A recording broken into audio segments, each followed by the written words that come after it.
Very well. There will probably be other charges, but for now, Abigail Ruth Davis, I am placing you under arrest for the attempted murder of Samantha Lloyd Smith. You do not need to say anything.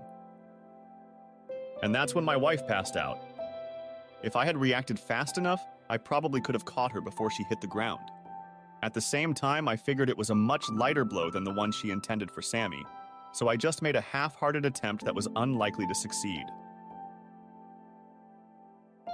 Chapter 1. Perhaps before I continue, I should introduce you to the main participants in this little drama, and I'll start with myself. My name is Robert Davis, Robbie to my friends, and I'm an unexpected accountant. That means I grew up in a pretty disadvantaged neighborhood, and most of my peers, at least those who didn't go to prison, either became part-time laborers or joined the ranks of the long-term unemployed. I was lucky. I went to work in a carpet factory and, having quickly demonstrated a gift for messing up whatever loom I was sitting at, was transferred to the stores. After a while, my ability to organize as well as a slight gift for numbers caught the eye of the factory owner, Griffin Lloyd, and he transferred me to the shipping department. For no particular reason, I went on an accounting course at the local further education college, found that I really enjoyed it. No, honestly. And once I got an exceptionally high score, Old Man Lloyd transferred me to the head office and helped me train to become a chartered accountant. It was there that I first met his beautiful daughter Samantha, and as strange as it is to say now, it was hate at first sight. She was nothing like her father.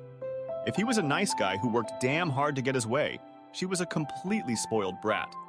An only child indulged by her father and pushed firmly up the social scale by her ambitious mother. I'm sure you know the type of person I'm talking about. You've probably met one or two. But I was the unfortunate one chosen to mentor her on her journey from gifted wealth to partially earned wealth. To make matters worse, she was simply gorgeous. Beautiful long blonde hair, the sweetest face imaginable, a full, feminine figure even at 19, and a pair of legs that trampled the wet dreams of most male employees. And she knew it. She was, simply put, a tantalizing bitch. A couple years later, she married Gerald, please don't call me Jerry, it's universally accepted, Smith, who seemed like the perfect match. She was flirtatious, he thought he was a godsend. She was spoiled, he was an arrogant asshole. She had lots of money, he had a lifestyle that demanded it. But now it's time to bring the last of this small cast to the stage. Abigail Ruth Marley enters, as she was when I first met her. She worked in the factory as one of the creelers. That is, she sorted skeins of wool or nylon and operated one of the machines that transferred them to the plastic cones used to feed the threads to the looms. Like me, she came from a municipal area, but unlike me, she did nothing to further her education. No, Abby decided that her looks would be enough to lift her out of poverty. All she needed was a man who would be impressed with her looks and skill to take her from hard times to easy street. And I'm sure you can guess who she chose. I wasn't a total dork and I wasn't completely inexperienced, but Abby was pretty hard to resist. She was 22 years old, I was 28 at the time, and she was stunning. Her raven black hair was cut rather short, almost boyish, but paradoxically it made her even more feminine. At the time, the company was on a large order to supply green carpeting to some Department of Defense facilities, and to get everything done on time, the boss allowed a lot of overtime in the evenings. The machines ran at full speed until midnight, and then one of the key holders had to check that everything was turned off and lock up the premises. Naturally, being one of them, I had to be on duty a couple of times. I actually had to take on more than I should have, because Samantha couldn't give up her social obligations, and the boss was already feeling the effects of an illness that would lead to his death within a year or so. It was early December, so there was no shortage of volunteers willing to work overtime with the prospect of a big paycheck by Christmas, and it was on the first night that the snow began to fall. Snow doesn't fall very often in our part of the world, so no one is prepared for it. Given the risk of people having trouble getting home, I let them finish an hour early and got on with the usual routine before heading out into the freezing wind and locking the door. I happily got behind the wheel of my Land Rover, even though there was an inch or two of snow on the roads by then.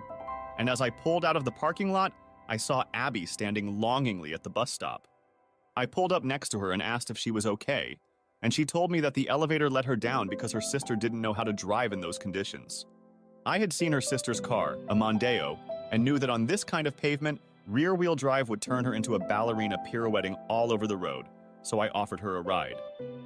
She was grateful, of course, especially since she was freezing, and I let her use my cell phone to let my sister know she was okay. On the way, she still lived on the estate where we both grew up. We chatted merrily.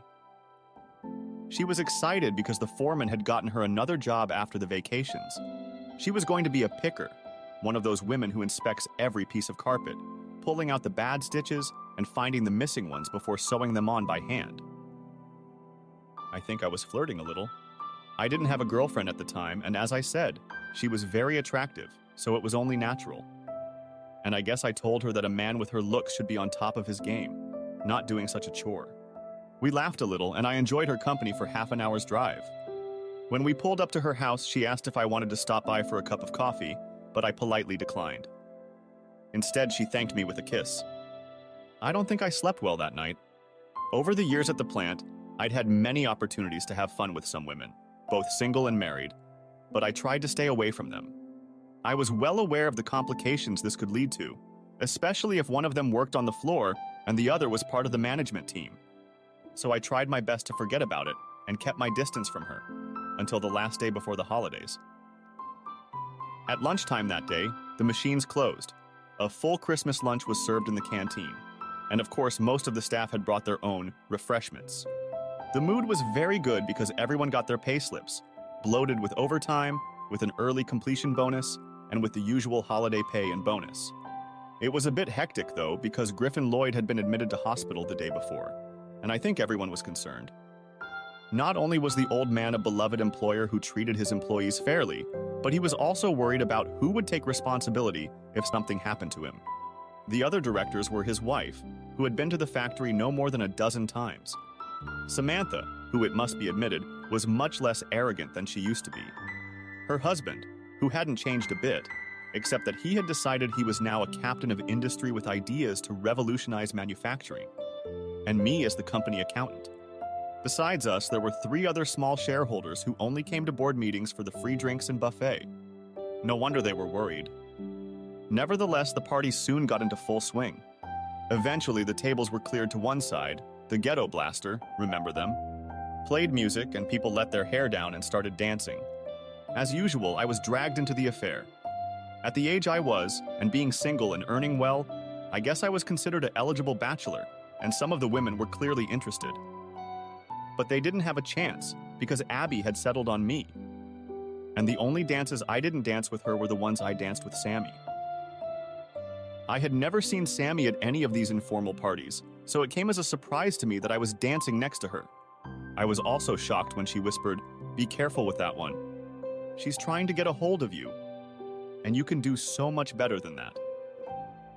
And then, just as the tune ended and we dispersed, Gerald appeared, waved imperiously, wished everyone a happy holiday loudly, and they both disappeared. She was probably right, but I was too dumb to realize it. About 10 minutes later, Abby reappeared wherever she was, and then stayed and waited for me to close the door. Then, as I was about to leave, she suddenly said, "Damn, I left my other shoes in the warehouse." She explained that she had left her flat-heeled shoes there and changed into the ones she had been dancing in, and I went back inside with her. I think I suspected what was about to happen, but honestly, I didn't really feel like it. She led me through aisles with rolls of rugs until we came to a place where small mats were stacked. Her shoes, as she said, were on the floor in a bag. Being a gentleman, I stooped to pick them up, and when I straightened up, she was standing opposite me, uncomfortably close with one hand up. Not surprisingly, she was holding mistletoe in her hand. If I wanted to give a brief and somewhat sweet account of what followed, I'd say that even if it didn't blow my socks off, I definitely enjoyed it. Don't worry, but if you want to make it up to me, I won't argue. Just not here, if you don't mind. And where do you suggest? Well, I don't know, really. It wouldn't be much fun at my house. Mom and Dad are busy packing to spend Christmas at Aunt Norma's, and my sister and her boyfriend are probably waiting until they leave to dive into the bedroom. How about my apartment? I innocently suggested, not realizing that those 4 words practically sealed my fate. I cut to the chase a bit. I took her to my apartment, quite decent, with 2 bedrooms and a beautiful view of the sea, and she was very impressed. After we'd spent a few hours testing the firmness of my big bed and giving me a chance to catch up on the factory, she wanted to look around. "You know how you scrutinize a place you're about to buy?" She seemed to be drooling, saying that she loves to cook and having a kitchen like this is one of her main ambitions. But it was the living room that made her wince. I'm probably used to the view by now, but her reaction made me remember the first time I was able to look out over the expanse of the bay and watch the tide ebb and flow. I think I said something trite about the view being so much better when she is part of it. Okay, I admit it, I did say that. And she hugged me, kissed me, thanked me, and in no time we were back under the covers. The next day was Christmas Eve, and when we woke up we found the ground covered in a light but very pretty hoarfrost. After a good session, which turned out to be very enjoyable for both of us, she insisted on cooking breakfast, proof that she definitely knows her way around a kitchen. And we sat down at the dining table to talk. The conversation quickly turned to what we were going to do the next day. I planned to eat out of the microwave, watch TV, and maybe spend some time on the internet. She was to watch TV and try not to listen to her sister being noisily entertained in the bedroom. It seemed perfectly reasonable to agree on something better. I left her at home to pick out her clothes, while I went to the supermarket myself and put together a list of groceries she'd asked me to buy so she could cook a proper meal for us. It was all quite romantic, perhaps because I managed not to notice that I was being manipulated. We ended up having a great holiday together, caroling in the town square that evening, and a bag of roasted chestnuts to eat on the way home. Christmas spent trying to entertain each other, and Boxing Day showing her the local flying club and explaining how I needed the adrenaline rush of skydiving to offset the boredom of my work week.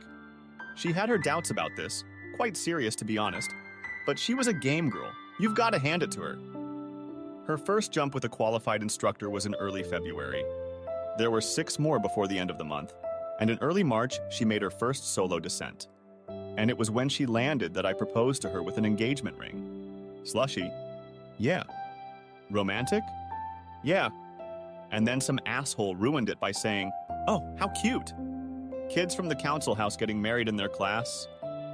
When I looked back, I saw Gerald Smith's smirking face, and I didn't hesitate to punch him in the stomach.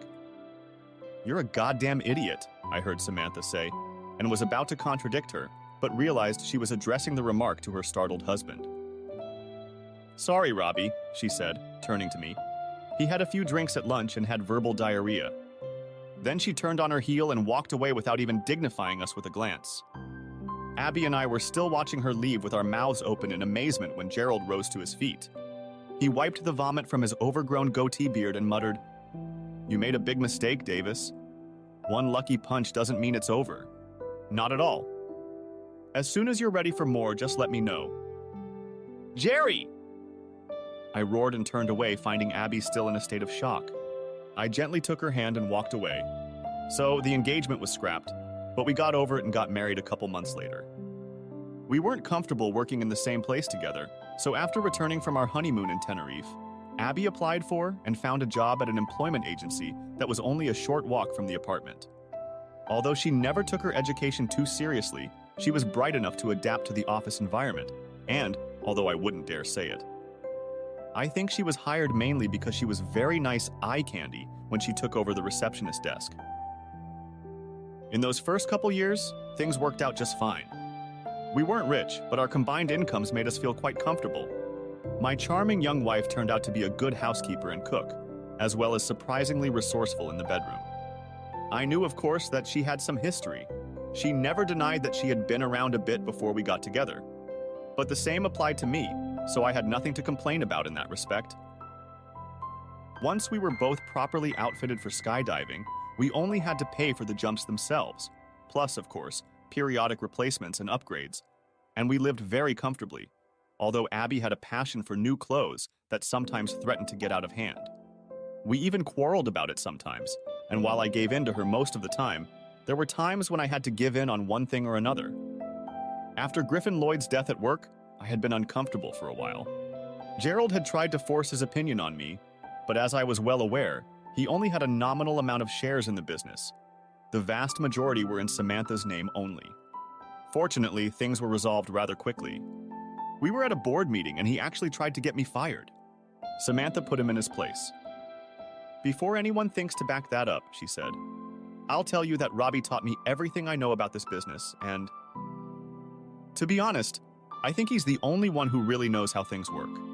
So vote in favor if you want, but as chairman and majority shareholder, I can promise you I'll veto it. For a few seconds, they looked at each other in sepulchral silence, and then Gerald stepped back. We all knew perfectly well that Sammy was his meal ticket. He'd managed to squander the inheritance his parents had left him, and she kept him on a short leash. I knew he wanted me out of the way because I was vigilant enough not to let him get his finger on the company's financial resources. They stayed after the others left, obviously to talk, but I realized I'd forgotten some of my notes and was about to go back for them when I heard Gerald's gruff voice.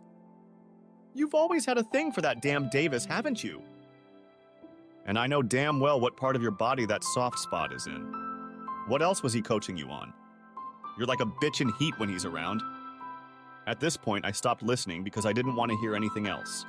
I quietly crawled aside and walked back into the office, not quite sure what I had heard. Like I said, Samantha and I hadn't really gotten along when we first started working together. I thought she was goofy, and she probably thought I was boring. In fact, because of my background, I assumed she thought I was too ordinary for her taste, and all the teasing and flirting was just a way to torment me. Could I have been wrong? Well, it was too late for regrets. Not that I had any regrets, of course, because things were still very good in my marriage, even if her marriage didn't seem so happy. I liked her, and she was still gorgeous, but that didn't stop me from thinking. I told Abby about the board meeting that night, but I was glad I didn't have time to tell her about what Gerald said later, because Abby suddenly interrupted me by saying, "Watch out for that arrogant bitch. I always knew she had a thing for you. She'd love to get her hands on you," a familiar phrase. "And if she ever does, I can't imagine what I'll do to you." "So, you're definitely not up for a threesome?" I asked. For a moment, I thought she was going to destroy me, but then she saw the look on my face, burst into laughter, and called me a pig, a bastard, and a bunch of other things I can't remember right now. So, as you can see, I was doing pretty well by then. I had a decent, albeit somewhat boring job that paid well and was secure. I had a beautiful and loving wife, and also, if what I had heard was true, a rich and beautiful lady. I don't know exactly when it all went wrong. It was probably a long time before I realized what was happening, but it all went wrong. Chapter 2. The first sign that something wasn't as it should be came when Abby suddenly lost enthusiasm for skydiving. I don't mean gradually, I mean it happened as suddenly as a light switch. We had very nice weather that summer and had many opportunities to jump out of airplanes, fly, and rush toward the ground at about 120 miles per hour. I know that sounds dangerous, and there are 50 to 70 fatalities reported each year. Most people think that equipment failure is common, but it really isn't. Most accidents are caused by simple mistakes and misconceptions. For fully trained people, fatalities average 1 in 100,000 jumps. Compare this to driving a car, for example. If you drive 10,000 miles a year, your chance of being killed in a car accident in any given year is about 1 in 6,000. Abby knew all this. We had talked about it many times, but as she began to insist, for some completely unexplained reason, the risk of accidents and fatalities is much higher for women than for men. So she stopped. The last one was a tandem jump we did together on her 24th birthday, just a couple months after our first anniversary. For the first couple weeks after that, she went with me to watch. I thought it was more likely she wanted to keep an eye on what Samantha might be up to than anything else. But then she said watching it was more nerve-wracking than doing it, and left me alone. Of course I was ready to give it up, but she insisted that she wanted me to keep going as long as I enjoyed it. Surprisingly, the second week, Samantha was also left alone. Apparently, Gerald had hurt his back falling off his horse and was going to have a long, slow recovery process before he could strap on his parachute again. But Abby didn't seem too bothered that Samantha and I were both unaccompanied. So I continued to pursue my hobby, and my usual companion was Samantha, not my wife. Just don't think anything bad of it. By then, Samantha and I were getting along very well. She had changed beyond recognition from the snotty snob I'd first met, and besides being a good businesswoman, she was a lot of fun. We laughed a lot and got along well with each other, but that's about it. Did I like her? You bet she did. Did she like me? By this time, I was pretty sure she did. Could either of us do anything about it? Not a chance. We became very good buddies, talked a lot, and sometimes confided in each other. That's why one Sunday afternoon, when we were able to take advantage of friendly heat currents and float in the air for ages instead of rushing toward the ground, I had a hard time understanding why she seemed so depressed. We sat in the little clubhouse sipping cool, soft drinks. No alcohol was served until all the day's flights were over. And I tried to figure out what was wrong with her. At first, she denied that anything was wrong with her, but after a few cautious attempts and a fair amount of patience, she finally said, "Okay then. What would you do, Robbie, if you thought your partner was cheating on you?" "What? You mean?" "I don't know. I really don't know," she insisted, "but I think Gerald might be having an affair." "Good God, really?" replied I, surprised and not at all sure I wanted to find out further.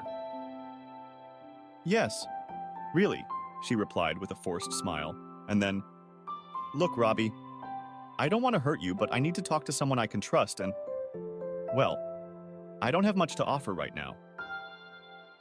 "Oh, sure." "No, I'm serious. At work, they're all a bit intimidated by who and what I am. And in recent years, I've become increasingly frustrated with our so-called social set. I dare say a lot of women in my shoes would turn to their mothers, but let's not talk about that." This brought a wry smile to my face. Her mother never cared about anything so much as her position on the social scale. From what I understood, she was persistent in getting Samantha and Gerald together because he was from the right family, the one with old money, to give respectability to their newly acquired wealth. It actually made me nervous that the old witch would retain controlling interest after my husband's death, because I'd had a couple of unpleasant run-ins with her in the past. So I simply nodded in understanding. "You're the only one who treated me the way I deserve to be treated, Robbie. No, don't deny it. When I acted like a bitch in the office, you were always willing to treat me like one and put me in my place, even though you did it with a light hand. You were also willing to praise me on those occasions when I deserved it. You may speak softly, Robbie, but you don't take shit from anybody, and you solve problems your own way, quietly. You don't go around complaining to other people, and I know for a fact you're not interested in gossip and scandal. There's a lot of other things, Robbie. And the thing is, I've come to think of you as someone I can trust. You're probably the only one, to be honest." "Wow, I'm honored," I said, perhaps a little non-seriously, but when I realized there were unshed tears glistening in her eyes, I continued. "Listen, I'm your friend, Sammy. I wouldn't have said that when I first met you. You were a pain in those days. But you've changed a lot since then. A hell of a lot, to be honest. If there's anything I can do to help you, well, you know," I finished lamely. "I need you to promise me that you won't tell anyone about what I'm about to say, Robbie. Can you do that?" I started to nod, but she added, "Not even your Abby," and I had to think for a moment. I don't like keeping secrets, but as long as it didn't involve her directly, I figured there was no harm done. In the end, I agreed and gave her my word that everything would remain a secret. Even though there was no one around us, she spoke in a low voice.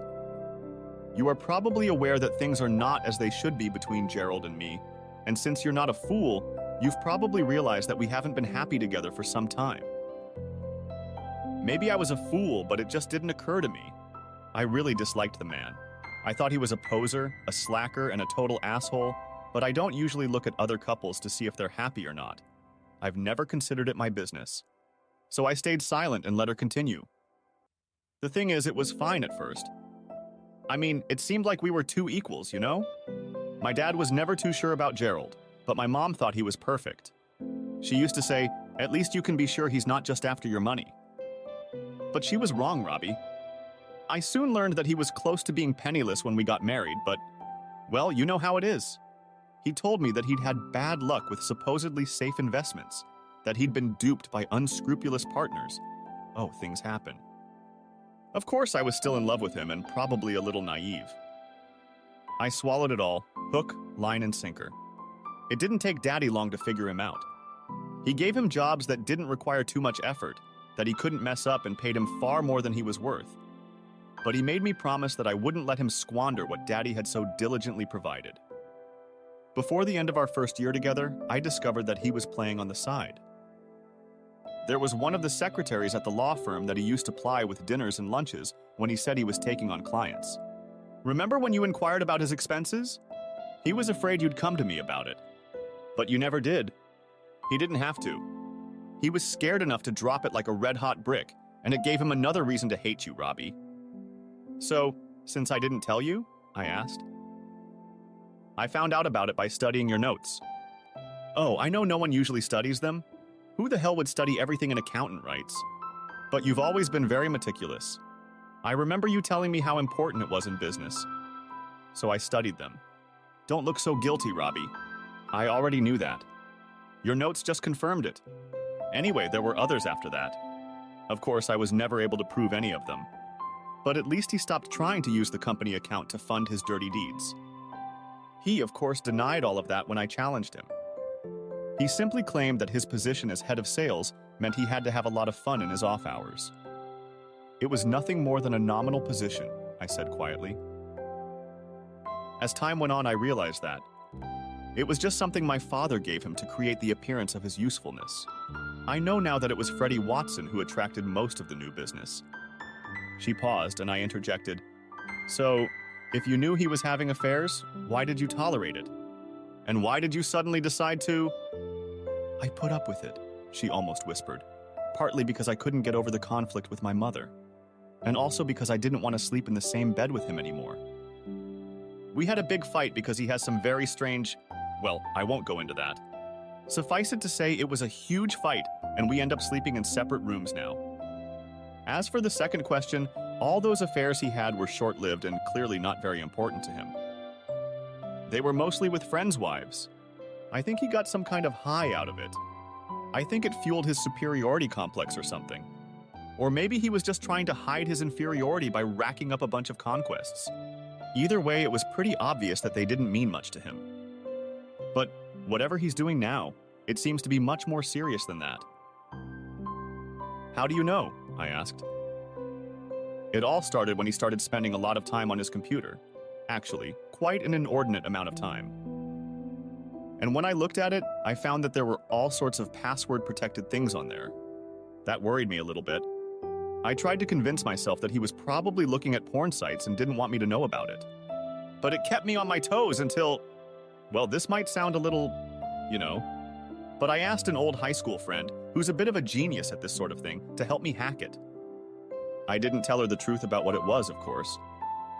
I just told her that it belonged to a man I suspected of passing confidential information about our contract quotes to a competitor. Anyway, she added some clever hardware to it, and about a week later she came back, removed the device, and gave me a list of all the passwords. She made it look so easy. Anyway, once I had them, I didn't immediately discover that there were emails flying back and forth between Gerald and some damsel calling herself Mrs. Hottenvet. I downloaded copies and read them all. There are hundreds of them. And they go back more than 6 months. Most of them, especially the early ones, were exactly what you'd expect. There were low-key declarations of love and then a bunch of blunt words about what they wanted to do together and how they'd enjoy it. Those confessions made me cringe. I mean, I'm not a prude or anything, Robbie, but— I'm sorry. I'm really sorry, Sammy, I said, as she pulled out a small handkerchief and wiped the tears from her eyes as discreetly as possible. But the thing is, Robbie, I could take it all in. In a way, I was glad he had someone else to indulge in all his disgusting, at least it meant I didn't have to. But the thing is, the most recent ones were starting to freak me out. They've started talking about how soon they'll both be free and able to be together. They keep mentioning some kind of plan to get me and her husband out of the way. Although they don't specify what that plan is, there are even a couple instances where she reminds him that it all has to be in writing, so he can't try to leave her when she helps him get into state. I'm scared, Robbie. I'm really scared. Why didn't you go to the police? I asked. Because I'd probably end up being made a fool of. If I had to, I'm sure they'd say it was just a game. They could say it was nothing more than an online chat, that they were just talking about fantasies and nothing of the sort happened. And anyway, there's no direct threat of harm to me, is there? If you think about it. And you don't know who this woman is? No, I don't know anything at all. At first, I thought it was one of the girls on our fundraising committee for the local hospice. I know she's partial to Gerald, but I ruled her out when I saw one of the reports she wrote. Whoever Mrs. Hottenvet is, she almost always misspells the letters E and I when she writes words like relief and never bothers to capitalize them. I think at this point, we were joined by other participants who had just gotten an adrenaline boost and were ready to talk for hours about the joys of flying through the sky, so we had to leave the discussion where it was. Eventually, I had to leave and I just told them all to take care, but Sammy knew I was addressing her specifically when I said that. As I drove home, I was in deep thought, and honestly, if I hadn't given Samantha my word, I wondered if I would have discussed it with Abby. Although it probably wouldn't have happened even then, because at the time we were going through what some married couples might call a rough patch. After our first few months together, I discovered two things about Abby that I didn't really like. The first was that she couldn't help but flirt with other men. It wasn't a serious problem. She just seemed to attract them without even trying, and as soon as she looked at them with her smoky brown eyes, they turned into puppies begging to be petted. I guess I couldn't blame her for craving attention, especially if the man was handsome, and she never crossed the line. By that, I mean she was always quick to introduce me as her husband and made sure I was always fully included in any conversation. But I often felt uncomfortable with the way they would look at her, and then at me with a look that said, "You better not be here, buddy." We talked about it several times, but she always answered the same thing. "It doesn't mean anything. He was just flirting with me." I didn't ask him out. "Do you want me to be rude to him? Don't you like it when other men find me attractive?" I didn't show cleavage, and my skirt is a decent length, and if I was still displeased, it would be. For heaven's sake, Robbie. "Do you want me to wear a burqa when we go out?" So I decided, sort of. I still wasn't happy about it. I made it clear that I didn't, and she started showing a lot more restraint. Things settled down for a week or two, but the day my car was in the service and she came to pick me up from work, it happened again. If I had been in my office, I wouldn't have seen it pull up and park in the employee entrance. But I was in Freddie Watson's office, discussing a big contract he was trying to negotiate in Belgium and trying to find a way to cut transportation costs. Fortunately, he had his back to the window, so I was the only one who saw her climb out of the little Mazda MX-5 she loved so much, and she was greeted by 3 guys she used to work with. Okay, it's one thing to greet old coworkers with a smile or even, at the very least, a peck on the cheek, but they went much further than that. Each of them, in turn, received a long kiss on the lips while they hugged her tightly. One of them even pressed up against her.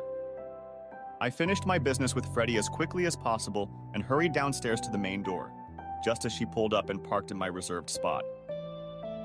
I don't make hasty decisions, which is probably why I'm one of the few people on the estate who made it to adulthood without getting into trouble. So I accepted the kiss on the cheek as I climbed into the car and waited, mulling it over as we drove home. I asked her casually if she'd just arrived, and when she said yes, I realized what I had to do. She was stunned and completely unsure of what to do when I told her what I had seen. Naturally, she tried to say they were just old buddies and so on, but I lost my temper. It was the first time she'd seen me like that. "I don't care who or what they were," I shouted. "I don't care that they were probably entertaining you long before me. If I ever see you behaving like that to any man again one more time, you'll be out the door and back to your parents before you can get your tongue out of his mouth."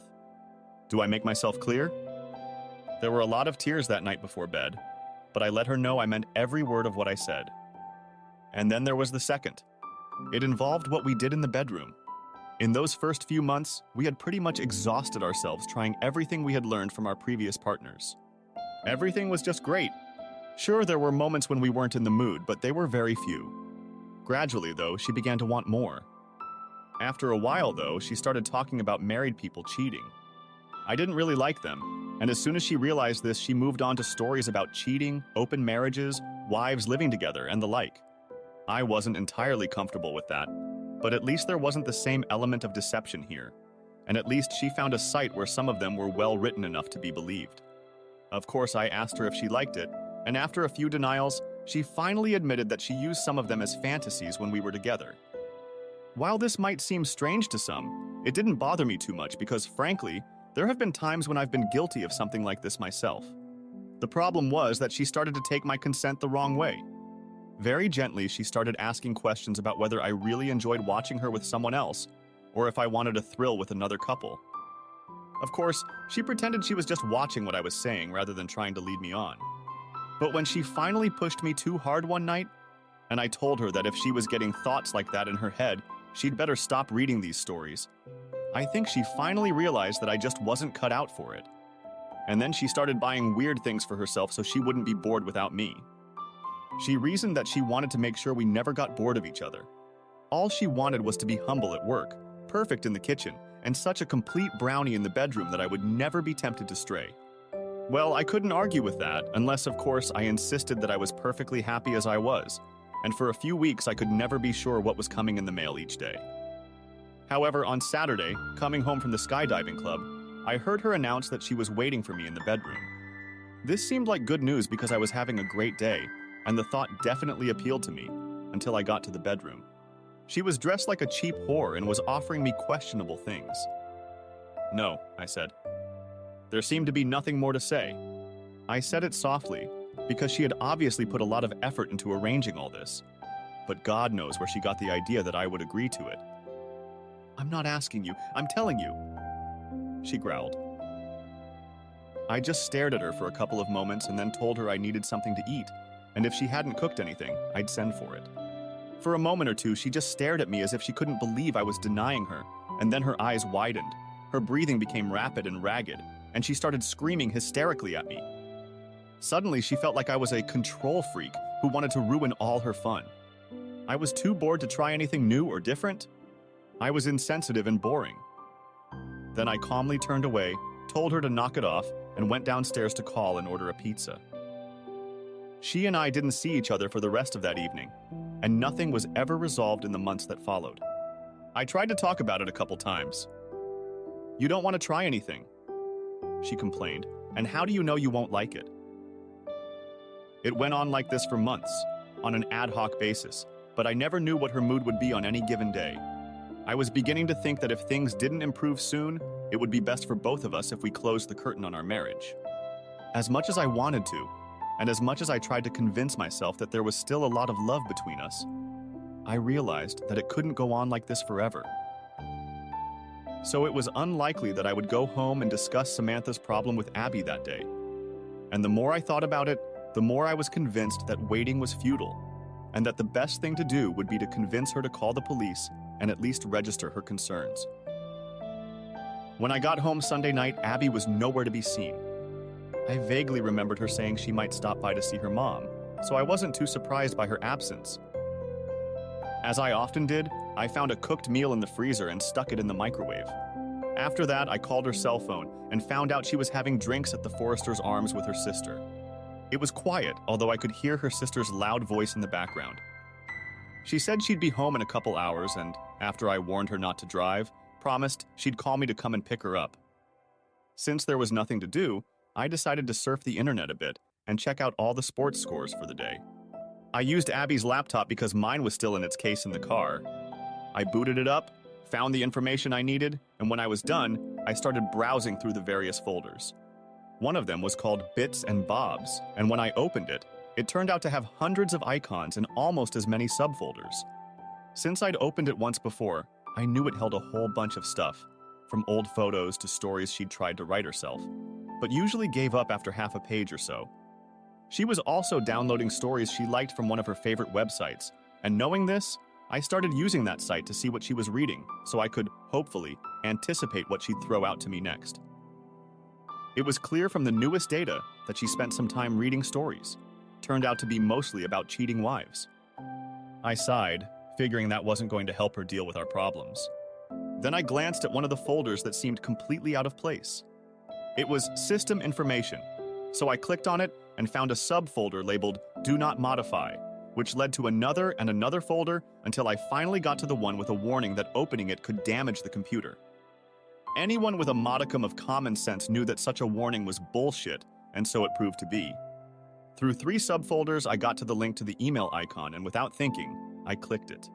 I wasn't the least bit surprised to find that the email was password protected. I stared at it for a minute or two, and then, as if it was the most natural thing in the world, typed in the password, and it opened. Sammy had said it was missing capital letters and misspelled words with IE, both mistakes Abby was prone to making, and that's what I found. It took me quite a while to do what I thought I needed to do, though I barely glanced at the pictures she occasionally talked me into doing, or the ones she did herself. And without stopping to read any of it, I had just enough time to finish my task and clean up any signs that I was at it before I closed the computer when the phone rang. Taking a deep breath, I got into my car and headed out to pick her up from the pub. Chapter 3. His name was Joe. He worked in a factory and he was 28 years old. I think it was only his 7th solo jump, and he screamed like a banshee until he hit the ground. Then, there was the most complete silence I think I've ever heard in my life. Everyone stood and stared in shock at the spot where he'd fallen, with a crashing sound that we all later swore we'd actually heard. The first to stir were the St. John ambulance staff who always attended our meetings. In the past, they had had to treat a few ankle injuries from a clumsy landing and a couple of cuts and bruises. But they, like the rest of us, had never seen anything like this and rushed to the scene with blue lights flashing uselessly on the car. I immediately thought that I hoped the fall had killed him permanently. The only likely alternative was that he would be in a terrible state for the rest of his life. I watched him fall. I don't normally bother with this, but he was one of Abby's friends. One of the ones she'd managed to persuade to come with her. I think she'd actually discouraged them, to provide more lively company on boring afternoons, so I could see clearly what had happened. One thing that skydivers fear, perhaps more than any other, is a malfunction known as the horseshoe. Without going into technical details, this occurs when the parachute actually opens, but is still attached to the skydiver by the risers and at least one other point. This will prevent the parachute from opening properly, and eventually the parachute and slings form a horseshoe shape. This most often happens when the closing pin of the parachute comes out of the closing loop, allowing the deployment bag to separate from the container. Of course, sometimes you can do the same thing as with any other high-speed malfunction. Just release the main canopy and use a spare. But what usually happens in this case is that the pilot parachute shifts during the entanglement, and as it falls to the ground, the AAD, automatic activation device, on the reserve parachute is triggered. They become entangled, and there is an encounter with Mother Earth that is almost always fatal. This is by no means a common occurrence, and the correct procedure for dealing with it can be practiced on the ground. But the ground is very different from flying to it. And who can say whether, in a moment of blind panic, this practice will come to mind? An hour earlier, Joe had been talking to Samantha and me in the kit room, showing her respect bordering on deference and barely concealing his contempt for me. I understood perfectly well why he felt that way, but as I watched the ambulance rush toward his motionless figure, I wasn't going to worry about it. Anyway, right now I was busy trying to comfort Sammy. Her head was practically trying to poke through my sternum and burrow into it as she sobbed and shook, helplessly and just on the verge of hysterics. I could hardly blame her. Watching someone fall to the ground was bad enough for any human being. But for someone who had lent them their parachute, it had to be so much worse. "It could have been me, Robbie," I heard her weak voice between sobs. "It could have been me." "Shh. It's okay," I replied, as soothingly as possible, my left arm around her shoulders and my right hand gently stroking her beautiful blonde hair. I could feel every tremor of her beautiful body as she clung to me so helplessly, trying to find comfort in our embrace. We must have stood like that for several minutes before I was finally able to free myself and lower her down onto one of the benches at the entrance to the club. She sobbed, "It's all my fault. I shouldn't have..." But then a new, even stronger flood of tears drowned out all other thoughts. I was about to sit down and talk her out of such thoughts when suddenly, out of the corner of my eye, I noticed Mark Haley approaching. It was actually Detective Sergeant Mark Haley, if you called him by his full name, and he was very welcome. Like me, Mark was one of the few residents of our old estate who had not gone over to the dark side. And like me, he was a committee member of the Parachute Club. Although he was a few years older, he was probably in his early 40s, he was a genuinely nice guy, and I always got on well with him. "Who was that, Robbie?" he asked without any preamble. "The schedule said it was you and Sammy." "How did that happen?" "We switched with Joe and Donald. We switched on the manifest," I explained. "Don used my parachute, and Joe used Sammy's." "But there's something much more important than that, Mark." He only raised his eyebrows slightly, and I continued. "I don't think it was an accident. I have every reason to believe it may have been intentional, and it needs to be investigated. You need to send your guys down here to collect evidence, or whatever the hell it is they do. They're on their way, he assured me. I take it you know something about this that I don't?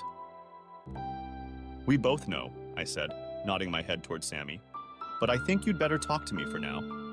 Poor Sammy is in shock.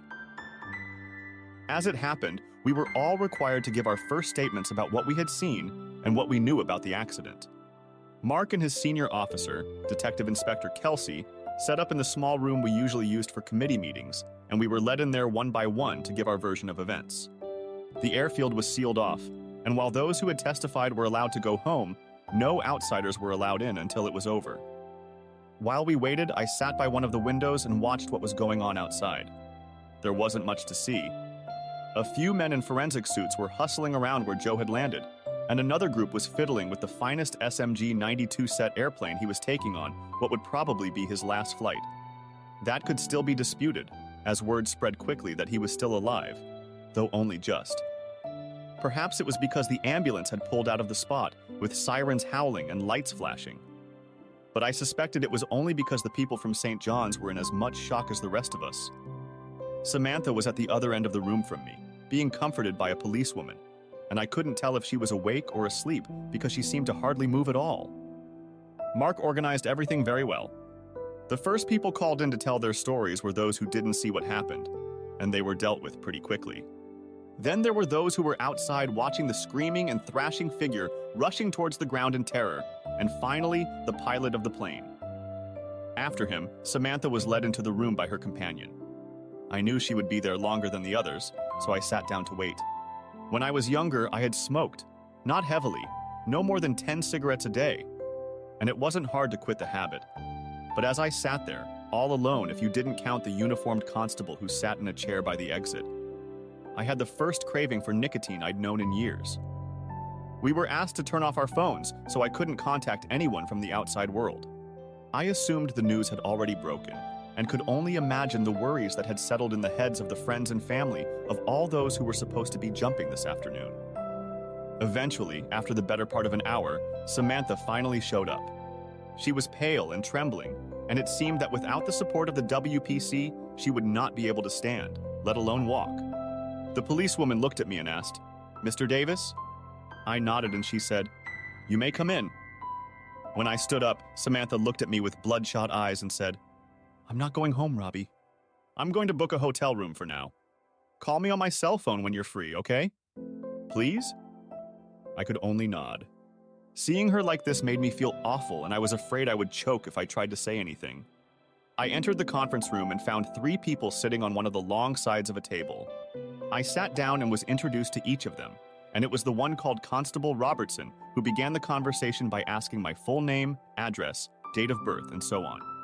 He then asked if I was an official of the club, and I replied that I was the treasurer. Despite being told that the interview was being recorded and pointing out the equipment being used, he recorded everything anyway. Then it was Mark's turn. "Robbie, could you tell me briefly about your qualifications? I mean the ones related to skydiving?" "Well, I passed the ICC. Oh, sorry, it's an instructor certification course, but I've only had it for a few months. I have to take it at least a year in advance to qualify as a jump master before I can become an instructor. I also have a senior rigger certification that allows me to do minor repairs and stow the reserve and main parachutes. If you want details of all the jumps I've made and so on, they are naturally in my logbook, but I can tell you." "That's all right, Robbie," Mark interrupted, and then Inspector Kelsey asked in a surprisingly soft voice, "So, Mr. Lloyd, does that mean you pack parachutes?" "Sometimes yes.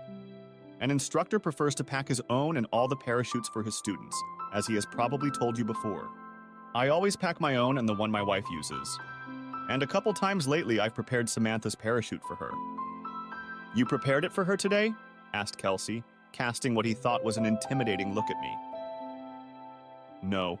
She brought it with her, already packed and ready to go. I believe her husband did it. You'll have to ask her about it. But he has the qualifications to do it, and he always did it until he stopped coming recently after he hurt himself.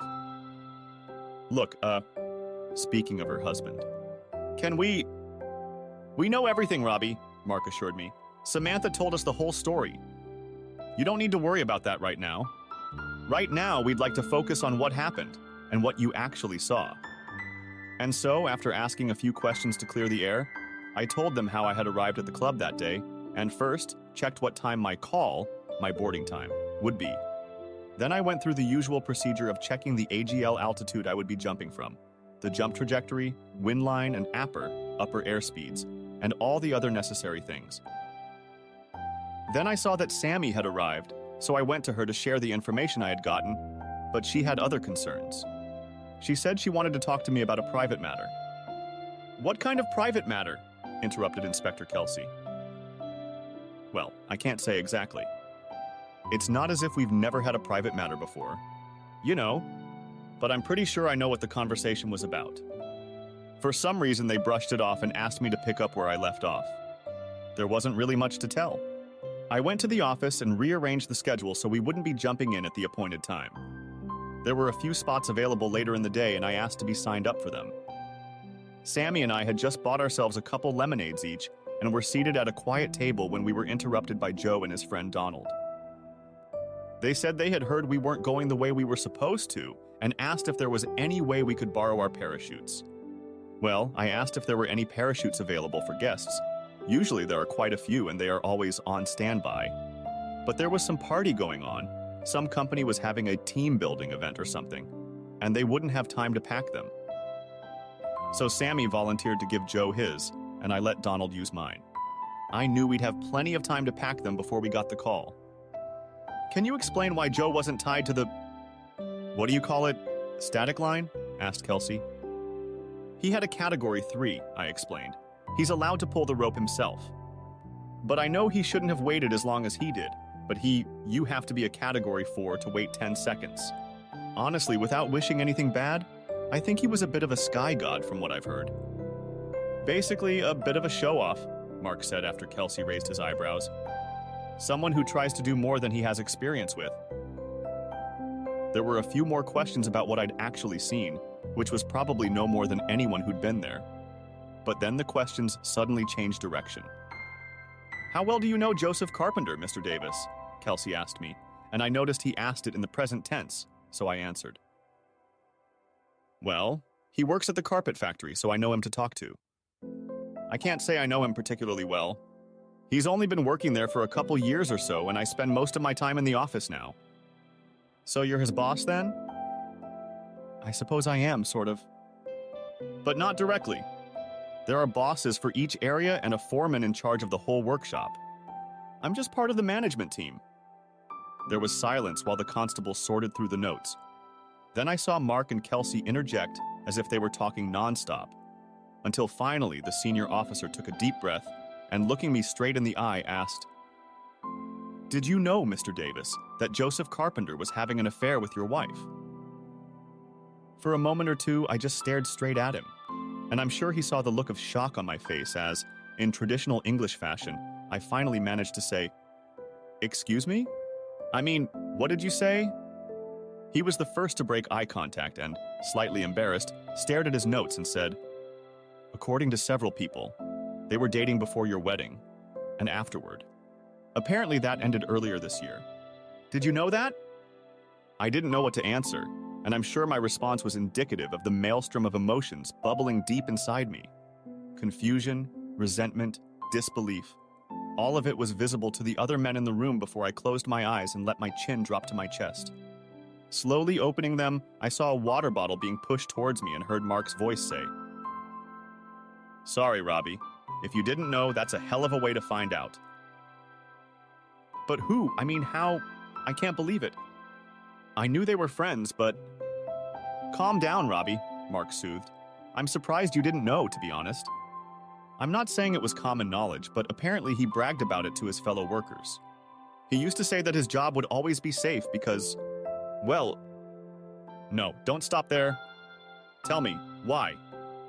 Well, he seemed to think you knew everything, but, well, it didn't bother you because he could, take care of her needs in a way you couldn't. That's ridiculous. I practically exploded and stood up so fast that my chair fell over with a loud crack. No way. Please, sit down, Mr. Davis, Kelsey said firmly, and the young synopsis man went around the desk and pulled up a chair for me. I didn't just sit down, I more or less lowered myself onto it. People started asking me how well I knew Abby before we were married, and honestly, there wasn't much I could say. I knew she had some reputation, but I hadn't questioned it. What had happened in the past didn't interest me, and we never brought it up in conversation. When we were together, it didn't matter. Strangely, I didn't doubt the truth of their words, even though I tried my best to make them believe that such boasting meant nothing. But noticing the slightly pitying looks on their faces, I finally fell silent. "You understand, I hope," said the inspector, "that we have a very good reason for asking you this, Mr. Davis? The fact is that the man who until recently was your wife's lover has just plummeted to the ground from a height of about 4,000 feet, possibly due to the malfunction of a parachute belonging to a very good friend of yours." This time, I'm sure the color disappeared from my face when I realized what he was implying. "I wasn't the one who packed it," I reminded them. "And before you ask, I didn't touch it after Sammy arrived either. He was with her the whole time." "Did she take it with her when she went to the ladies' room, Mr. Davis?" But I didn't take him," insisted I. I wouldn't have done it." "Oh, for God's sake, it's silly." There were other people there. They would have seen. She'd only been gone a minute or two. "It's okay, Robbie," Mark said as my voice started to rise. "We're not trying to accuse you of anything. Please understand that we are forced to ask these questions. Perhaps you'd like to explain why you thought it wasn't an accident?" And I recounted to them as best I could what Samantha had told me about the emails she had seen. I said that I had urged her to go to the police about it, but I don't know if she followed my advice or not. I explained how the company's finances worked, that Gerald was left with only his salary, and that if he and Samantha broke up, he would likely be out of work and, with nothing noteworthy on his resume, would have a hard time finding a decent job. "And what would his position be if Mrs. Lloyd Smith had been involved in today's incident?" the inspector asked. "I can't be sure," I replied cautiously. "Why not?" "Well, I don't know whether Sammy made a will or anything else." "Let's suppose she didn't." "In that case," I replied after a few minutes' reflection, "he would probably be a very rich man. In addition to the factory, he has 3 retail rug stores under a different name, doing very well plus a lot of solid investments that her father made. I guess he'll get it all?" They asked me how much it would all cost, and after I told them a rather modest sum, their eyebrows almost disappeared behind their hairline. Naturally, I was glad that the focus of the questions had shifted to where it needed to go, and there were many more questions about Gerald. I was quite open about my disdain for the man, and even told the story of how I'd hit him. I didn't want to hide anything if they were likely to find out eventually. I have no idea how long the interrogation lasted. It seemed like half a lifetime to me, but eventually they decided that enough was enough for today. The light outside began to fade, and they asked me to come to the police station the next morning, along with several other important witnesses. As I rose uncertainly to my feet, Inspector Kelsey said, "One more thing, Mr. Davis. If I was expecting some insightful and profound Columbo-style question, I was disappointed." He asked the standard question asked of anyone who is into skydiving, and I gave him the same standard answer most of us do. How can an intelligent human being do what you do? Why do you get out of the airplane when it's still in the air? Because the door is open, I said. Chapter 4. The investigation dragged on. As Mark had told me, Detective Inspector Kelsey was a careful and very thorough policeman who was never in a hurry. To begin with, a lot of suspicion fell on me and on Samantha. This was because the data card on her parachute, the one containing information about the reserve parachute, including type, last packing date, owner, serial number, etc., indicated that it had been repacked the previous week before she went home, and that the signature on the process was mine. Sam's husband confirmed this at first, saying that I usually did it for her and that he hadn't had to touch it in weeks. He said that Sammy and I were having an affair and that she started blackmailing me into divorcing Abby. According to him, she told me that she wanted me more than anything in the world, and being a spoiled rich bitch, she was determined to do whatever it took to get her way. According to him, she told him everything and even offered him a large sum of money to agree to a divorce. Naturally, being such a loving husband, he thought of his wife first. He tried to warn her that it was dangerous to get involved with people like me, who grew up in the most disadvantaged neighborhoods. We're capable of anything, he told her, but she refused to listen because she'd spent her life getting her way and pushing people around. It was a feeble attempt at best, and when forensics confirmed that the handwriting on the data card wasn't mine, it was all for naught. As he came under scrutiny, Gerald became more and more frantic in trying to get out of what he had done. When he was accused of trying to kill his wife to secure his future wealth, he completely denied it. He also completely denied Samantha's account of the emails to the mysterious woman who helped him devise the plan to kill her. She didn't have the time or ability to do what I suggested and get a copy of them. And when his laptop was taken in for forensics, they found that it was new and hardly used. Of course, he said he just needed to upgrade it, and he cleaned out his old one and gave it to a charity that helps seniors learn how to use computers. This did turn out to be true, but by the time the laptop was traced back to its new owner, it already had a new hard drive in it and was completely useless as evidence. Once again, when the case against him turned out to be nothing more than circumstantial, he tried again to put the blame on Samantha. He admitted that he'd had a couple of brief affairs, but he said it was because she wasn't interested in having sex with him after the first few weeks of their marriage, mostly because she was probably getting what she needed from me. The very idea that some mysterious woman was offering all sorts of sexual favors with no strings attached, which was exactly the sort of thing Sammy said the emails contained, was ridiculous. It had never occurred to him to engage in such things, and he found them rather repulsive. The investigation seemed to have stalled, although it was now clear that the parachute had been rigged to fail, and that someone had deliberately tried to end Samantha's life. But I rather admired how patiently the police went about their business, scrutinizing everything over and over again, calling each of us in for questioning whenever anything new came to light. But there was no sign of real progress. By then, of course, I was living on my own. Arriving home from the accident that evening, I found that Abby had been drinking heavily. As soon as I entered the house, she hugged me and told me how glad she was that I was okay. Apparently, the news on the local radio station was talking about a fatal accident at the skydiving club, but didn't give any details about who died. I suppose I'd better just mention that as a result of the fall, Joe died instantly. Unfortunately, when the people from St. John's Hospital arrived on the scene, they thought they detected some movement. Whether it was just the body settling or gases escaping, it's impossible to say, but two of them saw it, and one of them attempted CPR. According to the rules, CPR must continue until the doctor pronounces the patient dead, and the official report says he was dead on arrival at the hospital. So while the radio news may have been a bit hasty, they were right. Anyway, Abby at that point had no idea who the victim might be, and that was the first question she asked. I shook my head in response, walked to the bathroom and told her to go back into the living room and pour me a drink. I also told her that I would be out soon and for her to wait. Then I would tell her everything she needed to know.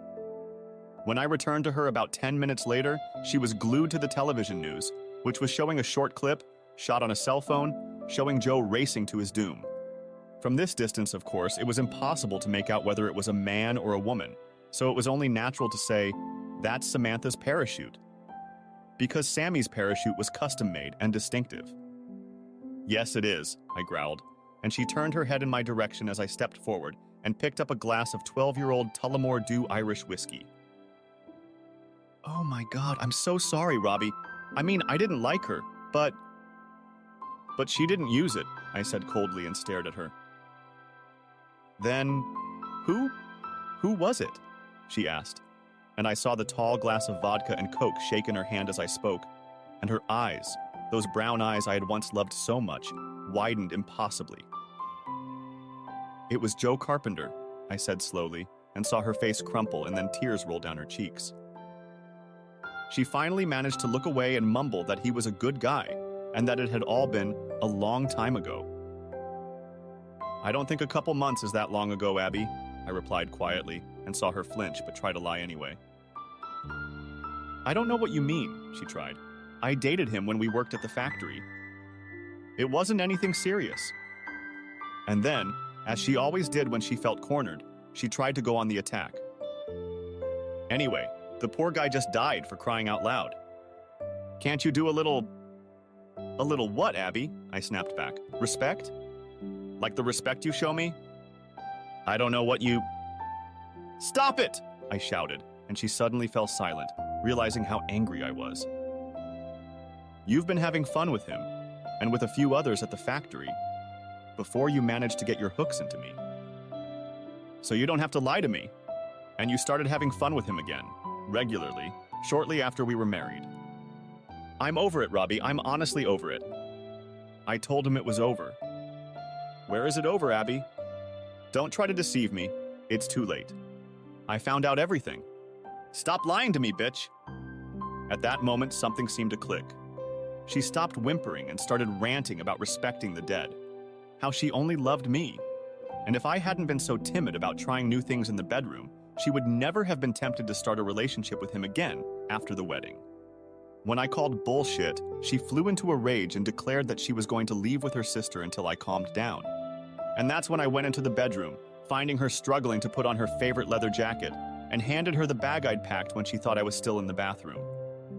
Here, that's enough for you for now, I snarled. You can come back for the rest in a couple days. What? What the hell are you talking about? I'm talking about it's over, Abby.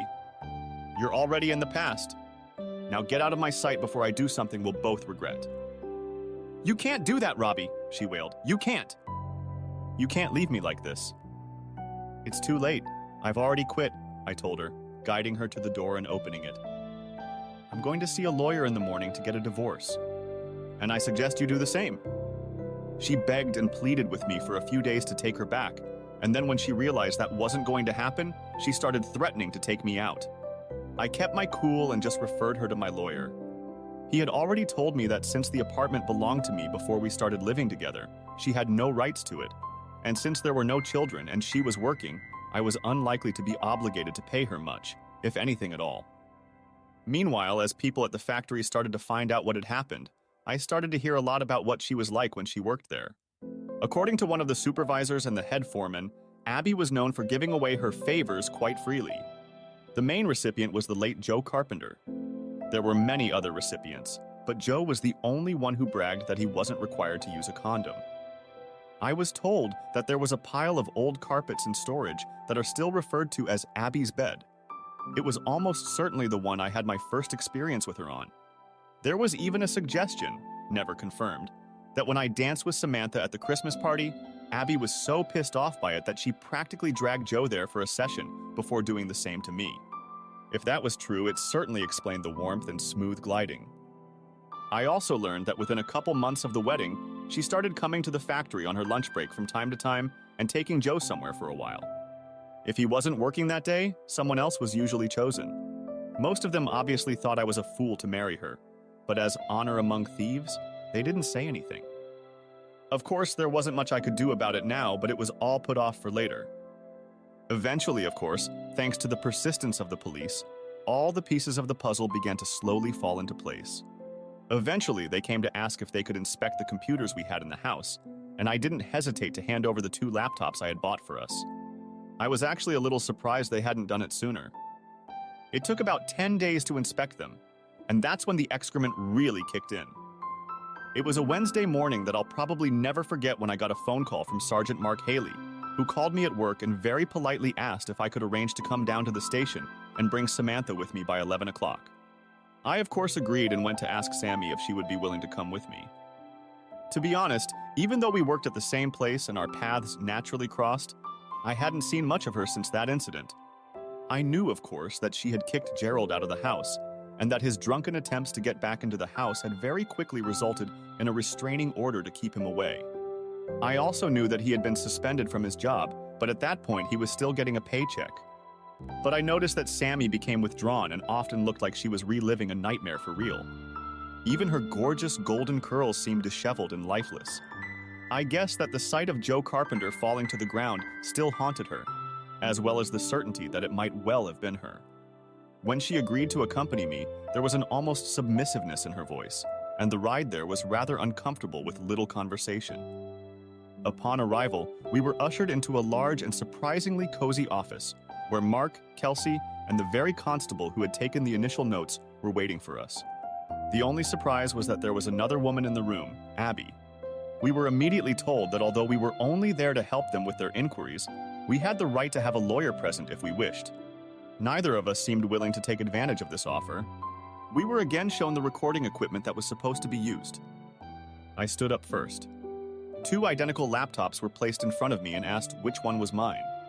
It wasn't difficult. Mine was used for both work and play, and it had the inevitable light battle damage. It was mostly minor scratches on the lid, but there was also one easily noticeable chip in the corner where I dropped it clumsily, taking it out of its case. So I didn't hesitate to recognize mine and explained why it was so easy to do so. The next question was whether I had ever used the one Abby had, and I again admitted without hesitation that I had sometimes. I know we're always advised not to leave valuables in the car, I told them, but there are times when my laptop is left in the trunk. Instead of going after it, I used Abby's laptop if she wasn't on it. Usually I just browsed the headlines, followed sports scores. You know, stuff like that. You didn't use it to send emails? Asked Inspector Kelsey. No, I always used my own for that. We had a common email address that we always used for shopping and things like that, and it's on both computers. But I also have a private one on my laptop. It's used to send messages to members and occasionally to buy unexpected gifts. The 2 policemen looked at each other, each nodded slightly, and then said I could go if I wanted to. I thought for a minute or two, but then said, "If you don't mind, gentlemen, I'd better stay." Mrs. Lloyd-Smith was, well, a little fragile after that incident. I can't know what you're going to ask of her, but I think she might need the support of a friend. I heard Abby's deliberately loud, mocking snort when I used the word friend, but I managed to ignore it and watch as another look passed from Mark to Kelsey. They obviously had a good working relationship because they seemed to read each other's minds and made a quick decision. They said I could stay, but I'd have to sit in another chair farther away from the table and promise not to say anything. Changing my seat, I watched the rest of the drama as Kelsey pulled out a large stack of A4 papers. Sammy looked a little lethargic and not too interested in what was going on. Abby was restless. I didn't know how long she'd been there before us, but I could tell from the signs that she needed a cigarette. It reminded me of when I had to pay a lot of money to a cleaning agency to get rid of their vile odor in my apartment. "I'd like you to take a look at them, if you'd be so kind, Mrs. Lloyd-Smith," Inspector Kelsey said in a soft voice and smiled benignly. "And then tell me if they are familiar to you. Please, take your time. I want you to be absolutely sure, and I'd like you to read them all if you don't mind." Saying that, he held out a stack of papers and Samantha flipped the top one over. I heard a sharp sigh, followed almost immediately by a sob that seemed to shake her frail figure. I wanted to get up, but my hand was waved away. Samantha seemed to take several deep breaths, trying to regain control of herself, and I realized she had succeeded when she finally rolled over onto the next sheet. The silence and tension in the room was excruciating as Samantha continued to read. All that was missing to fully dramatize the scene was the steady ticking of the wall clock and the second hand determining the passing moments. But the only sound was the slight whirring of the recording devices and the hesitant breathing of the 6 people who were present. It had been cool when we first arrived, but now I could feel the dampness of sweat under my hands, and, as time slowly stretched on, moved as quietly and unobtrusively as possible to a hard chair. Sammy must have gotten 2/3 of the way through before she finally looked up at the 2 policemen and said in a pitiful voice, "I've read them before. I told Robbie about them when I found them on Gerald's computer. Is it really necessary to make me read them all?" "It is important, Mrs. Lloyd-Smith," Inspector Kelsey confirmed. "I realize that it must be difficult, but it would be very helpful if you could go on, if you could please." As she went back to her task, I tried to catch Mark's eye, but he was resolutely keeping his eyes on Sammy, so I tried to gauge Abby's reaction to what was happening. She still looked restless, like she'd sell her soul for a cigarette. But from where she was sitting, it was impossible to see what Sammy was reading, and I could see that she was driven by an almost irresistible curiosity. The last few pages changed everything. First, Sammy cried out in shock, then lifted the page toward her, as if she needed to bring it closer to believe what she was reading. Then there was an audible sigh, almost a sob of anguish, and she slowly placed the last page face down on the stack of what she was reading. Without saying a word, she pulled a small pack of tissues from her bag, pressed one of them to her face, and began to sob uncontrollably. "Look, what the hell is going on here?" demanded Abby in a loud voice. "What do these papers say, and why am I here?" "We'll be right with you," Kelsey replied calmly, but Abby wasn't satisfied. "No, that's not good enough," she shouted. I sat here while you made her read the crap in those papers and I was ignored. Just because his whore, she exclaimed, nodding her head in my direction. Turned out to be rich. You treat her like a goddamn princess. And I'm left here with no idea what... Very good, Mrs. Davis, Kelsey said, not raising his voice but using a timbre that allowed for no argument and immediately led to silence. Mrs. Lloyd Smith has reviewed a series of emails that were found on your computer. In them, Mr. Smith and you were planning not only an affair, but the destruction of his wife. I was like a goldfish that had been taken out of a bowl of water and placed on the carpet. Abby's mouth opened and closed, but not a sound came out of it. Her hands flapped uselessly at her sides, and I could see that her legs were beginning to tremble. At last, coughing and spitting, she managed to utter, "It's not true. It's a mistake. It's ridiculous." And as I moved forward to comfort the sobbing Samantha, she glared at me and said, "Tell them, Robbie. I wouldn't do anything like that. You know you wouldn't. I don't even like that creepy bastard. Tell them." And when I ignored her and gently put my hand on Sammy's shoulder, she nearly screamed, "I'm not staying here to be accused of something like this. I want to go home. I'm leaving." And turned toward the door, but found the detective constable already standing in front of her. She turned to face Mark and Kelsey again, and then the inspector said, "Very well. Other charges will probably follow, but for now, Abigail Ruth Davies, I am placing you under arrest for the attempted murder of Samantha Lloyd Smith. You do not need to say anything." And that's when my wife passed out. If I had reacted fast enough, I probably could have caught her before she hit the ground. At the same time, I figured it was a much lighter blow than the one she intended for Sammy, so I just made a half-hearted attempt that was unlikely to succeed. Chapter 5. Though God's mills grind slowly, they grind very fine. These words from Longfellow's poem came to my mind more than once during the months that followed, and even more often whenever I found myself in the company of the detectives responsible for investigating the death of Joseph Carpenter. No one seemed in any hurry to take the case to trial, but in truth, it was an extremely complex case that would likely require a great deal of expert testimony to even prove that it qualified as murder. During this time, I managed to talk Samantha into taking a vacation, and when she returned from there, she looked a little refreshed. At the same time, her enthusiasm for the day-to-day running of the business had clearly waned, and she had left most of it to me, Freddie Watson, the head salesman, and Millicent Ferguson, who had been her personal assistant many years before and had done the same task with her father. Now they were both inducted into the board of directors. When Gerald Smith finally broke down a few weeks later and admitted his part in the affair, it seemed that Abby would do the same and it would be over. But she still adamantly denied her involvement. I thought it was nothing more than a formality, that once he confessed everything, they could convict her without any problems. But gradually, I realized that it was Mark who was dragging things out because he wasn't entirely sure of her role in what was going on. He confessed this to me when we met informally at a club one Saturday night for a quiet drink together. Not that he discussed it in detail, just that he managed to convey his doubts without going into too much detail. Naturally, I was tempted to tell him that Abby was a skilled liar, and I'd experienced that firsthand. The way she managed to hide her extracurricular activities, and the extent of them, was astonishing, and even in retrospect, I don't think I missed any obvious clues at the time. I was wise enough to remain silent about it, however, and learned enough to realize that she still denied, absolutely, any knowledge of the damning emails, or even any contact with Gerald Smith. The club itself was in the process of liquidation. After Joe's tragic death, his heart had been taken out of him. Membership numbers had dwindled, and with it, the team-building weekends with accelerated freefall, AFF courses that had brought in so much essential income.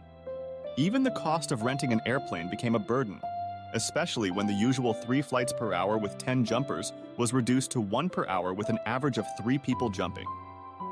Some of us, including me who were there that day, continued to walk the long and wide outside step. But I think most did it to prove to themselves that they hadn't lost their nerve. Samantha, for example, took 1 jump and then announced that it would be her last. Mark did the same, and I've since done 3. There was another club, 50 miles away, that was in the process of buying parachute equipment. and the lease of the clubhouse and other facilities was being negotiated with a small flying club. I was saddened by this, but the publicity we received meant that it was probably inevitable. A few days afterwards, the trial began. I didn't get to see it start because I was to be called as a witness. I thought it wasn't going to happen because I had a vague idea of spousal privilege, but I guess I was wrong and I wasn't going to make a fuss about it.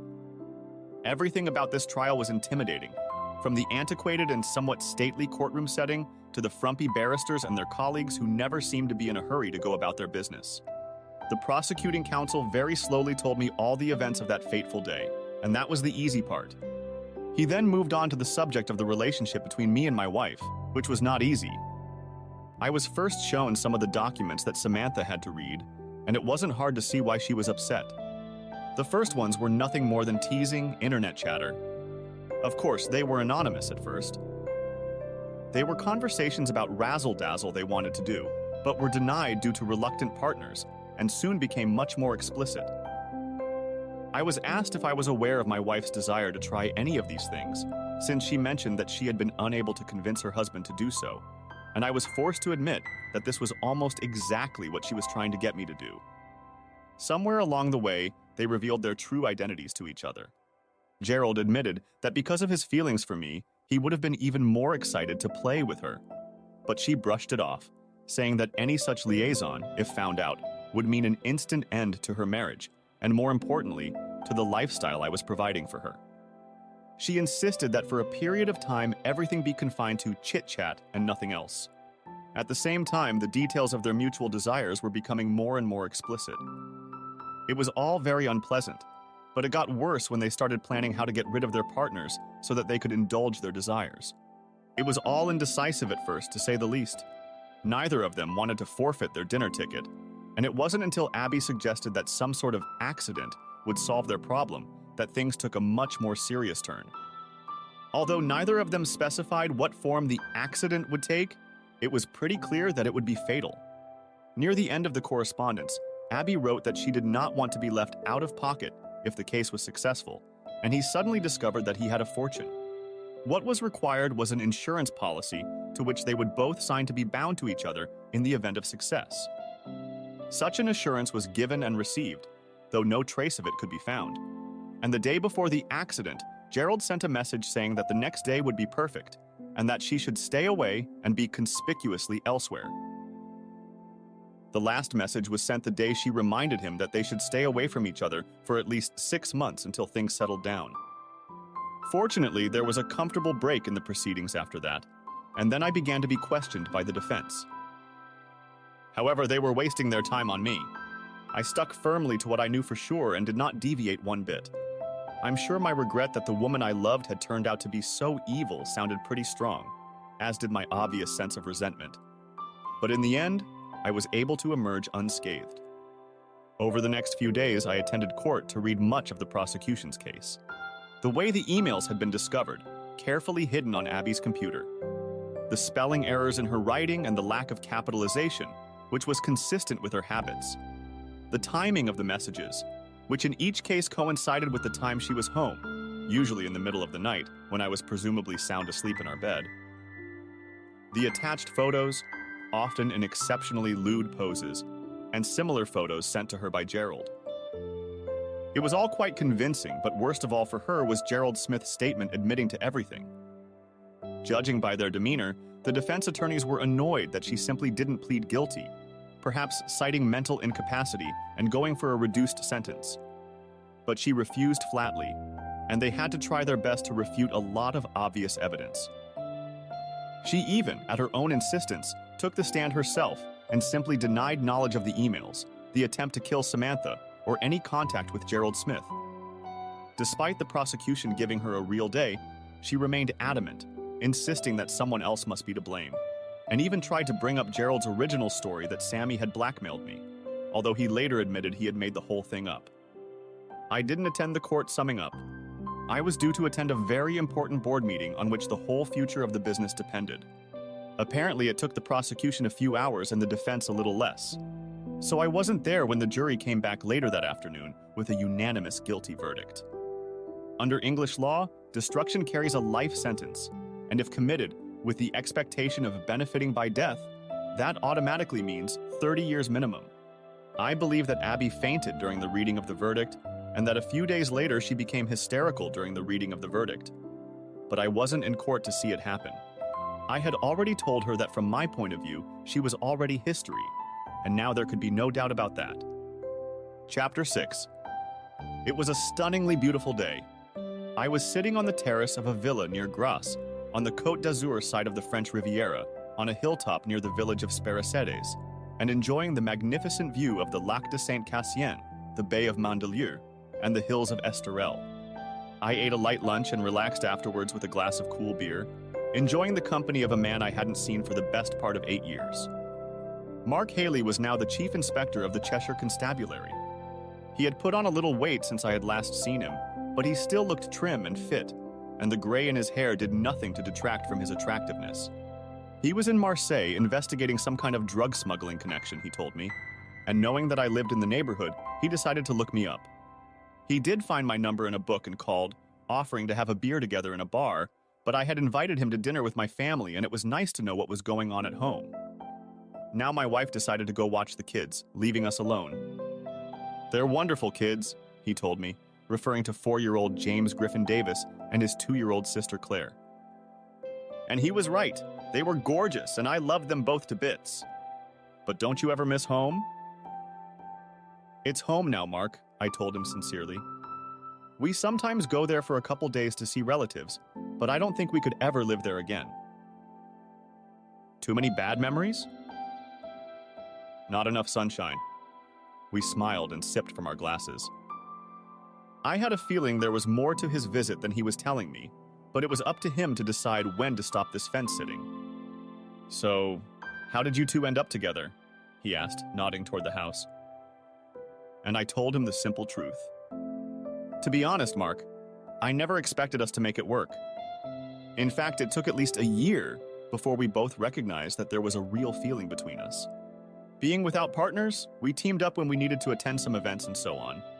But I think we were both so hurt that we were afraid to go again. I think it was something that grew very slowly until we were both ready to admit, that we had real feelings for each other. And all of that was absolutely true. We grew together slowly and steadily throughout the first year after the trial. In a way, given the state she was in, I had become a rock for Samantha to hold on to. But I didn't want to jeopardize what we had by trying to turn it into an unwanted attempt at an affair. It was after dinner with a group of Japanese businessmen and their wives that the opportunity to change finally presented itself. It was my turn to drive, even though she hadn't been drinking much. And as I was dropping her off at her house and wishing her good night, she suddenly said, Robbie, do I sometimes feel like we spend more time together than most married couples?" It was a simple remark, but it silenced her for a minute or two. And then, as if embarrassed by the thought, she started to get out of the car, but I gently held her hand, and when she turned around, replied, "I don't doubt it. And I love being with you. I just wish we could spend a lot more time together." From then on, we started dating properly. It seemed to be almost an unwritten rule that we weren't going to jump into bed together, and I was fine with that. In fact, it wasn't until I reminded her of what she'd said about spending so much time together and suggested that we think about making our relationship more official that she agreed to marry me. It was a 6-month courtship followed by years of friendship, and the wedding itself was very quiet, with only close family and friends invited. Our first night together was spent in a honeymoon hotel in Barbados.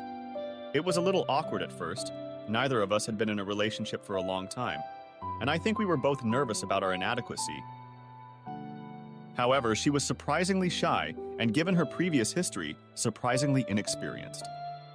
And I told Mark that we'd had an old-fashioned courtship, that we'd finally decided to get married, and that now we both loved each other more than ever before, and that love continued to grow day by day. "Yes, I can quite understand that," he smiled, and then, "Have you heard anything about your previous partners?" I only shook my head. I didn't want to know. They were part of the past. Gerald seems to be doing pretty well in prison. Honestly, I think he's getting a little foothold in prison. I saw him a few weeks ago. Of course, he's still bitter about Abby. He still insists it was her idea, even though he agreed with her. He says she promised to be the kind of slut he always dreamed of. And he can't forgive her for refusing to take responsibility for what happened. He may be eligible for parole in a few more years, but I'm not even sure he'll want it by then. I tried to interrupt him before he could say anything else, but he continued. Abby, of course, is a different matter. She had a complete mental breakdown. She still denies her involvement in the plot to kill Samantha. She still denies knowing about those incriminating emails. Psychologists say it's something to do with denial, possibly some kind of bipolar disorder or something. It has even been suggested that there are two separate personalities at work, and that the currently dominant personality has erased all memories of what the other did. Of course, this means that she is unlikely to be released for a long time. I mean, she knows she'll have a better chance if she confesses to what she did, but she won't. Which brings up the big question, doesn't it, Robbie? He finished and took another sip of his beer. What's the question? I asked as casually as possible. He then set his glass down very slowly, and we found ourselves eye to eye when he said, "How did you do it, Robbie?" "I beg your pardon?" said I with a surprised look on my face, but he only smiled crookedly. "Robbie, I'm a cop," he said.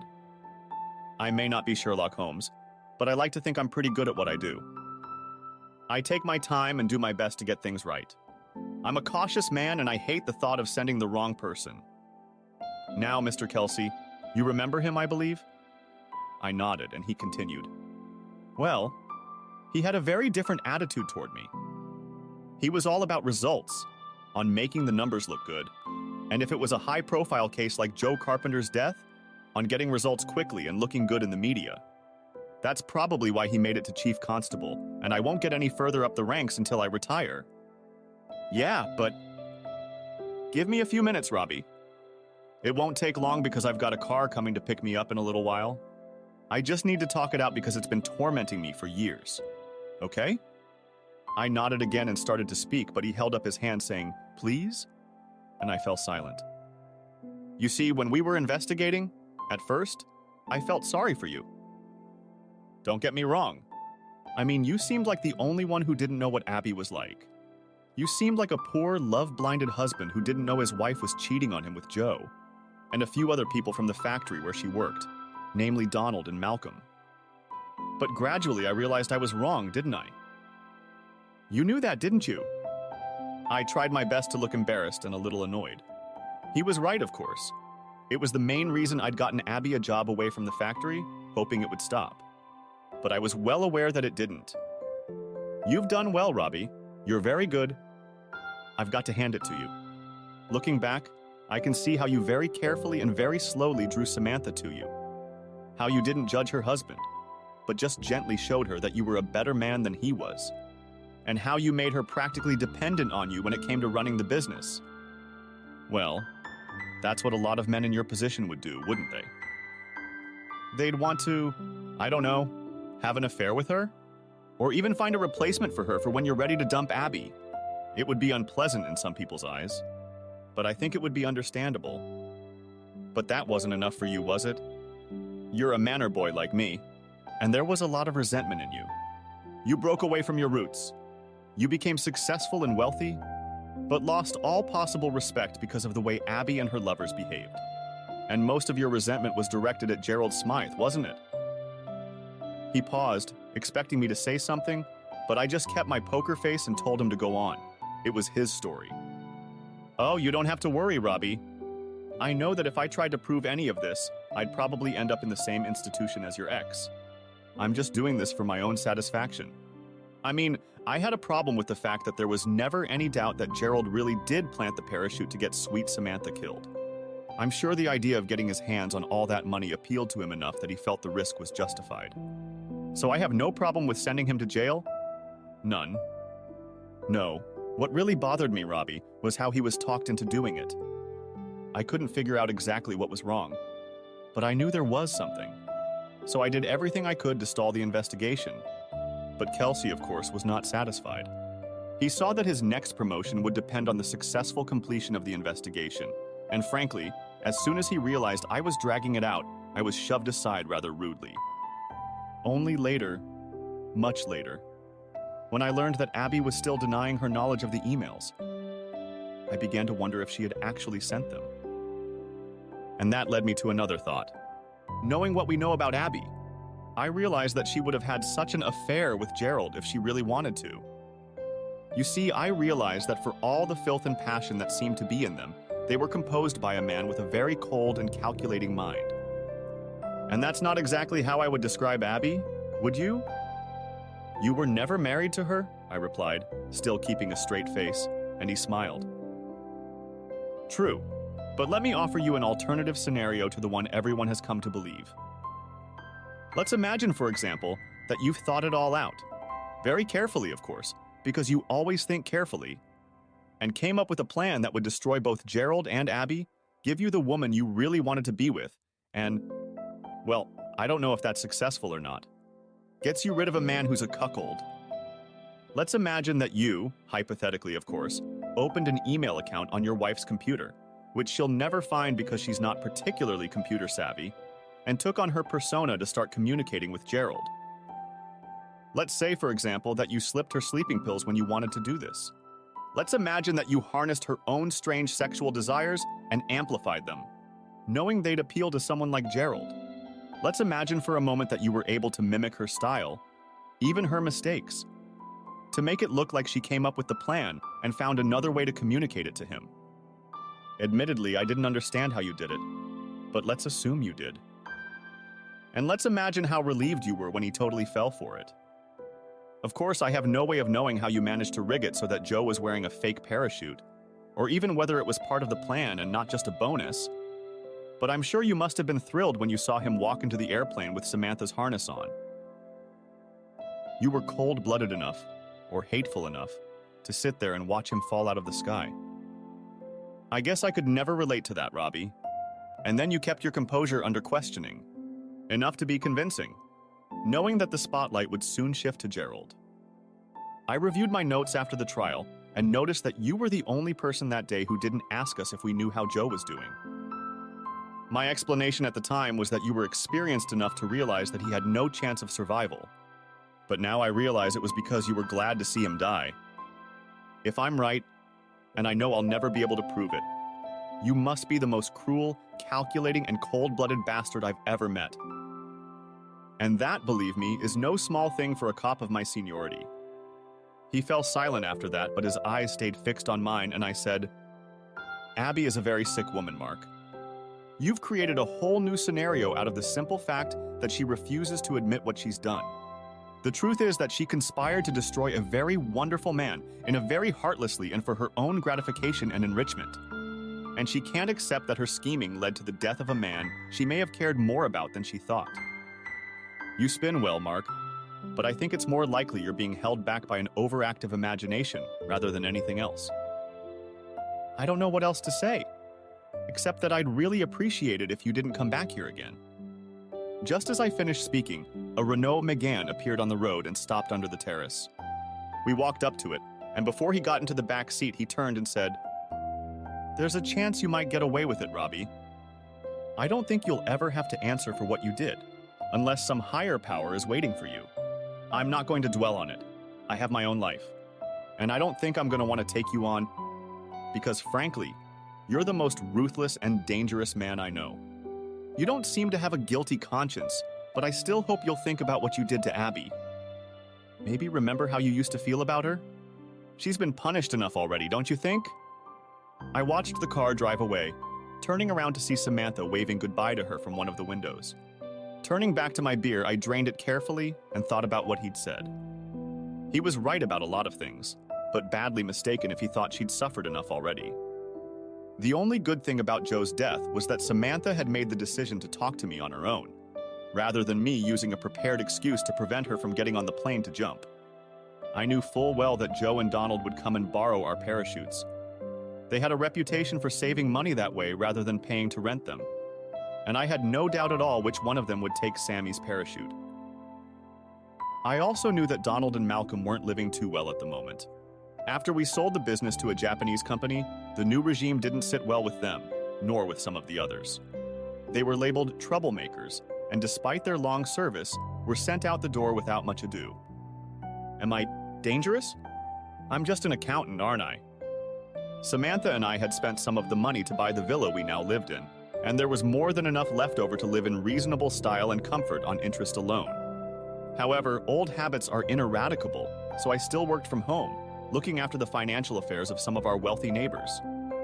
As I rose to my feet, Sammy appeared in the doorway and hurried toward me.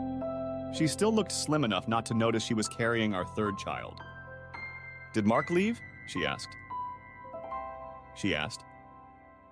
"Yeah, back to good old England," I grinned. "You're welcome," she said with a mocking wince, and then, "Anyway, the kids are napping right now, and I was thinking..."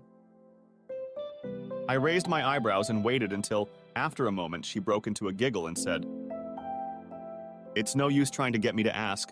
You rotten pig. I'm going to lie down for an hour or two." Then she got up and left. By the time I got into the house and closed the door behind me, I had forgotten about Mark Haley and everything else in the story. Thanks for watching. I hope you enjoyed it. So subscribe to my channel and watch the next video.